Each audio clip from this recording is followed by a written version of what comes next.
So the UK underground has been bubbling for quite a while now, and over the past year or so, artists such as Fimiguerrero, YT, Lancey Foux and others have really been pushing the sound forward, especially with Lancey, Fimi and Len's Conglomerate album and a couple other tracks such as All My Cards and Osbat. I get a wet from India, I text my man on WhatsApp. Now these beats may sound super complex, but today I'm going to be showing you just how simple and easy to make they really are. Anyways, let's get into it. This is a beat I'm going to be breaking down in today's video.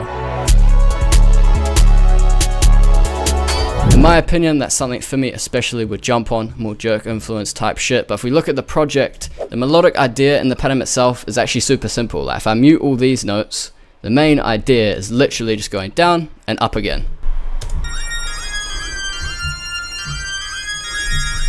And I just added lower filler notes to sort of fill it out a bit more.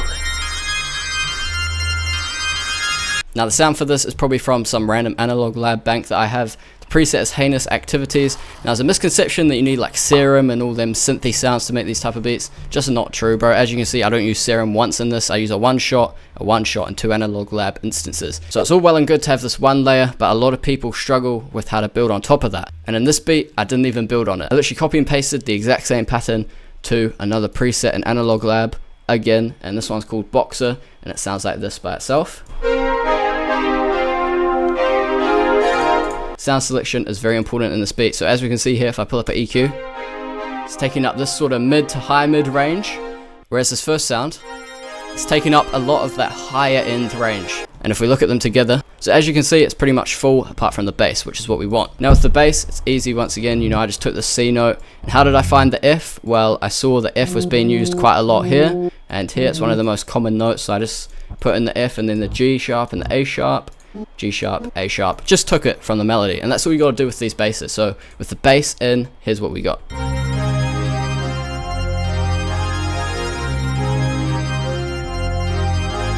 Now the final sound for this beat is a lead, a high lead, and it's a little bit distorted. This is how it sounds, just super dry, no effects.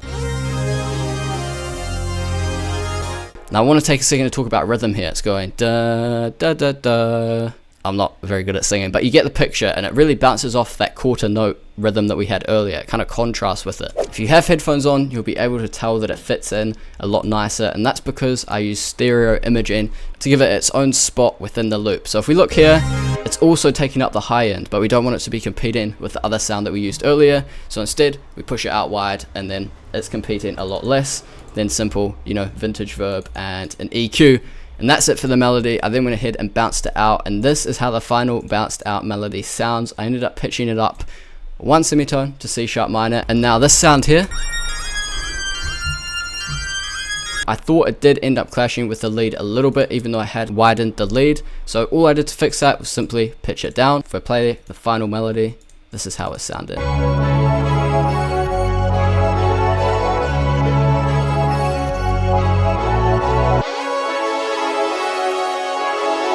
Before we get into the drums, I want to say, as a producer, it's super easy to overproduce your beats, add too many sounds, and fuck up the whole thing. I see it all the time, especially with these type of beats, man. People be adding 8 different sounds with 8 different midis, and it all just ends up sounding like one big mess. With this beat, I recognized that the melody was already sounding pretty full, and then just to double check, I pulled up an EQ, and I could see that the whole frequency range was pretty much covered, and when I tried to add stuff, it just sounded like I was forcing it. So then I trusted my ears and my eyes and left it at that. If you only end up taking one thing away from this video, make it this, bro. Stop overproducing your shit. I want to go for a more jerk type of bounce with this one. Now, if you don't know what jerk is, essentially in a normal trap beat, you generally place a snare on every downbeat, and that would sound like this. And in a lot of trap beats, you'd add a kick to bounce off that. And a lot of the time, this is a very common kick pattern that gets used. And in jerk beats, what we do is we say, fuck that snare pattern, fuck the kicks, let's replace that with the snare. It sounds like this. And that is essentially the jerk pattern, so I'm gonna go ahead, I'm gonna lay that down. Now when I'm making these type of beats, I want to get the main bounce down and then add in all the perks and extra sounds after that. So I'm going to move straight into doing the 808. So there are 2 things which are a little bit different to the normal trap 808s. Now the first thing is that I'm messing with the velocity, which helps to create the bounce. If I had that at full velocity, It's a bit too in your face, it doesn't quite create the same rhythm. The second thing that I'm doing is I'm leaving sort of a gap at the end of every 2 bars to lead into the upbeat. This I think the correct musical term. So if I had it all the way through, it'd sound like this.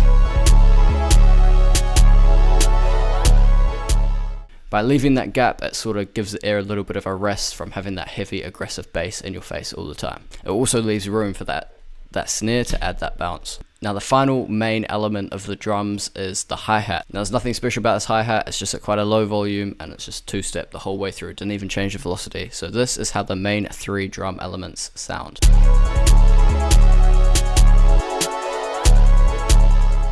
And that is essentially the foundation for this beat. All we have to do now is build off that, add some perks, add some little effects, and yeah, let's get into that. So I've gone ahead, I've added 3 extra snares. None of them stand out too much, but they do help to create extra bounce. So without the 3 extra snares, this is how it's sounding. And then with the extra snares that I've added in,